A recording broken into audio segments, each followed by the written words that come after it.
लोकसभा चुनाव प्रचार के एक अहम पड़ाव के दिन आप लोगों के बीच आए हैं। आप लोगों के बीच आए, सब एक अहम पड़ाव के बीच आप लोगों से ये संवाद साधने आए हैं। आप सब जानते हैं कि बिहार में विधानसभा के चुनाव के पहले चरण का मतदान आज हो रहा है और पहले चरण के मतदान में आज सुबह हम भी अपने गृह जिले खगड़िया के अलौली विधानसभा के शहरबन्नी गांव में आज सुबह हम भी वोट डालकर आए हैं और हमने तो अपनी जिम्मेदारी निभाई। अब ये ओबरा की महान जनता की ये जिम्मेदारी है कि आगामी 11 तारीख को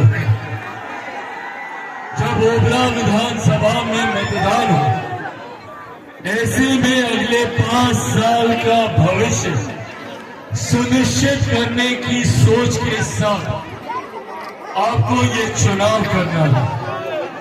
आपको ये सुनिश्चित करना है कि जो भी प्रत्याशी जहां से चुनाव जीत कर जाए, वो जीत के जाने के बाद आपके विकास के लिए काम करे, आपकी समस्या के समाधान के लिए काम करे। साथियों, एक बात तय है, पिछले 20 दिन से मैं प्रचार कर रहा हूं और इस 20 दिन में जो जानकारी, जो रुझान सामने आए हैं, उससे एक बात तय है कि आगामी 14 तारीख को परिणामों के बाद बिहार में एक बार फिर से एनडीए की सरकार है। इसमें कहीं को संदेह नहीं और इसमें किसी को संदेह नहीं है। क्या एनडीए की सरकार बन रही है ना, एनडीए की सरकार बन रही है, तो उसमें ओबरा विधानसभा की ये जिम्मेदारी बनती है कि इस एनडीए की सरकार में आपका प्रतिनिधित्व करने वाले विधायक सत्ताधारी पक्ष के विधायक होने चाहिए, मुख्य धारा के साथ जुड़े हुए विधायक होने चाहिए, एनडीए के प्रत्याशी विधायक के रूप में होने चाहिए, लोक जनशक्ति पार्टी रामविलास के प्रत्याशी विधायक के रूप में होने चाहिए और विधायक के रूप में मेरे भाई प्रकाश चंद्रा जी हाजिर होंगे।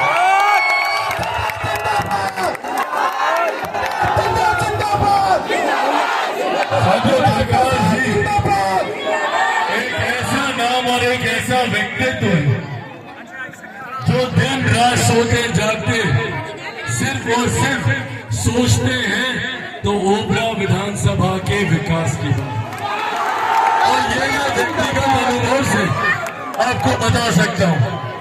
अभी अगर मैं अपना मोबाइल खोल के आपको दिखाऊं और इनके मैसेजेस आपको दिखाऊं, तो इनके पिछले 100 मैसेजेस में 100 के 100 मैसेजेस सिर्फ ओबरा विधानसभा की समस्याओं के समाधान। इस मंत्री से बात कर लीजिए, तो इस अधिकारी से बात कर लीजिए, यहाँ पे ये करवा दीजिए, यहाँ पे इसको बोल दीजिए। मैंने इनसे ज्यादा कर्म, इनसे ज्यादा अपने क्षेत्र के विकास के लिए शायद ही किसी को। और इसीलिए साथियों आज आग्रह करने आया, जरूरी है ऐसे नेता का चुनाव करना जो सही मायनों में आपके विकास की चिंता करे, जो कल को जब जीत कर जाए तो इतना सामर्थ्यवान हो कि आपके लिए, आपकी हक, आपके हितों की वो लड़ाई लड़ सके। और ये तमाम गुण प्रकाश चंद्रा, ये विश्वास मैं आपको दिलाता हूँ। अरे मीडिया वाला जीत के जाने के बाद प्रकाश चंद्रा जी मुख्यमंत्री नीतीश कुमार जी के बगल में बैठकर आप लोगों की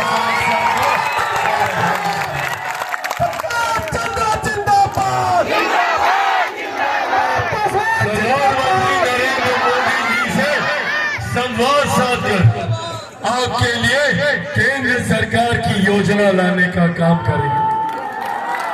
मेरे साथ बैठकर ओबरा विधानसभा में खाद्य प्रसंस्करण के कौन कौन से उद्योग लगाए जा सकते हैं, ये आने वाले दिनों में ये करने का काम करेंगे। इसीलिए साथियों, जरूरी है एक जानकार, सुलझे हुए, पढ़े लिखे व्यक्ति को चुनकर भेजना जो सबको साथ लेकर चलने का काम करे। आज मुझे खुशी है, मुझे गर्व है कि बिहार फर्स्ट, बिहारी फर्स्ट की जिस सोच को लेकर मैं आगे चल रहा हूं, जहां पे जात पात धर्म मजहब से उठकर हर गरीब व्यक्ति, हर गरीब परिवार को मुख्य धारा के साथ सोचने की सोच के साथ मेरा बिहार फर्स्ट, बिहारी फर्स्ट कार्य कर रहा है। और आज प्रकाश चंद्रा जी ने उस सोच को इस मंच पर उतारने का काम किया। किसी जाति के हो, किसी धर्म के लोग हो, आज वो सब एक साथ इस मंच पर विराजमान है। और यही हम बिहारियों की संस्कृति रही है। हम लोगों ने हमेशा एक दूसरे का हाथ पकड़कर एक दूसरे के साथ चलने का हम लोगों ने काम किया।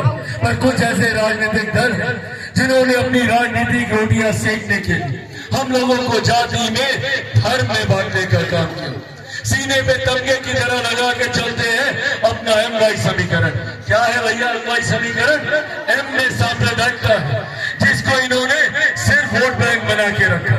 इतने साल सत्ता में कांग्रेस रही, केंद्र सरकार में, बिहार में 15 साल तक कांग्रेस रही। उसके बाद भी सच्चर कमेटी की रिपोर्ट कहती है कि कांग्रेस के शासनकाल में, राजद के शासनकाल में मुसलमानों की सबसे बदहाल परिस्थिति है। ऐसे में बिल्कुल ऐसे में इसीलिए मैं अपने मुसलमान भाइयों से भी आग्रह करूं, आइए साथ जो आपको वोट बैंक समझते हैं उनको जवाब दीजिए। और वाई में ये लोग क्या करते हैं, वाई में सिर्फ एक परिवार। जब आप मुख्यमंत्री बनने की बात आएगी तो वो खुद मुख्यमंत्री बनेंगे। जब जेल जाएंगे तो अपनी अर्धांगिनी को मुख्यमंत्री बनाएंगे। अगली पीढ़ी आएगी तो उनका बेटा मुख्यमंत्री बनेगा, उनकी बेटी सांसद बनेगी। वाई में परिवार के अलावा इन्हें कोई और नहीं दिखता, सिर्फ और सिर्फ अपना परिवार दिखता है। भाई मेरा भी MY समीकरण है, पर मेरे एम में हमारे देश की नहीं, दुनिया की आधी आबादी महिलाएं हैं। तो मेरे वाई में हमारे प्रदेश की ही नहीं, देश की सबसे बड़ी आबादी युवाओं की है, महिला और युवा इस समीकरण के साथ। और वो महिला और वो युवा किसी भी जाति का हो, किसी भी धर्म का हो, सबको साथ लेकर, सबको मुख्य धारा के साथ सोच जोड़ने की सोच के साथ आगे बढ़ा। मेरे प्रधानमंत्री ने पिछले 11 सालों में 25 करोड़ से ज्यादा लोगों को गरीबी रेखा से बाहर निकाला। आज बिहार की एक बड़ी आबादी है जो मुख्यमंत्री नीतीश कुमार जी की नीतियों की वजह से दहलीज पर है गरीबी रेखा से बाहर निकलने की। जरूरी है हर गरीब व्यक्ति, हर गरीब परिवार को साथ लेकर मुख्य धारा के साथ जोड़ना। जब मेरे प्रधानमंत्री कहते हैं कि 2047 तक भारत को विकसित देश बनाएंगे, तो भारत विकसित तब बनेगा जब मेरा बिहार विकसित बनेगा, बिहार का हर एक जिला विकसित बनेगा, बिहार की हर एक विधानसभा विकसित बनेगी, जब मेरा ओबरा विकसित बनेगा, जब ओबरा का हर एक प्रखंड विकसित बनेगा, यहाँ की हर एक पंचायत, हर एक गांव, हर एक घर, हर एक परिवार और संभवतः हर एक व्यक्ति जो विकसित बनेगा, तब जाकर 2047 में मेरा भारत विकसित बनेगा। और इसी सोच के साथ हम लोग आगे बढ़ रहे हैं। साथियों, बस आज ये आग्रह करने आया हूँ, लंबे समय के बाद आने वाले 5 सालों के लिए बिहार को एक डबल इंजन की स्थिर सरकार मिलने जा रही है। ऐसे में मुख्य धारा के साथ जुड़कर आने वाले 5 साल ओबरा विधानसभा के लिए स्वर्णिम काल की तरह होंगे, ये वादा मैं आप लोगों से करके जाता हूँ। पर एक वादा आप लोगों से भी चाहिए, आगामी 11 तारीख को लेकर 11 तारीख को सबको मतदान केंद्र जाना। और मेरे जितने युवा साथी हैं, कोई चाचा चाची, दादा दादी, नाना नानी छूटना नहीं चाहिए।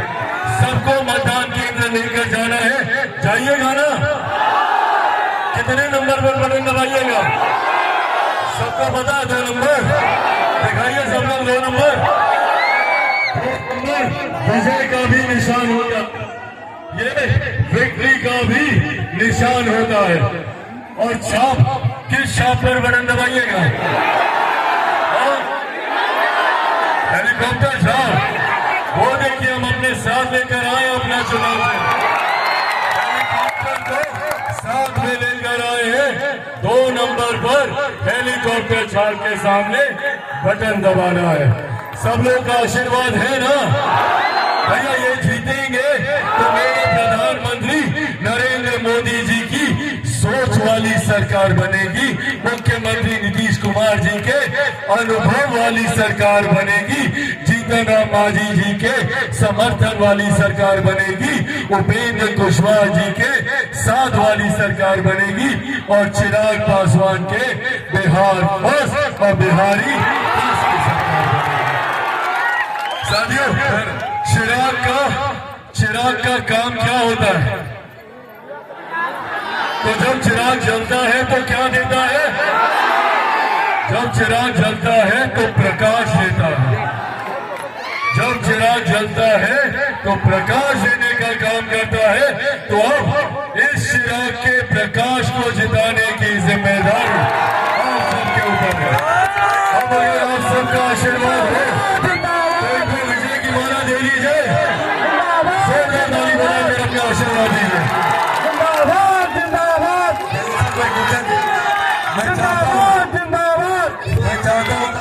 मैं चाहता हूं कि राष्ट्रीय अध्यक्ष के सामने जनता को एक वचन दूं।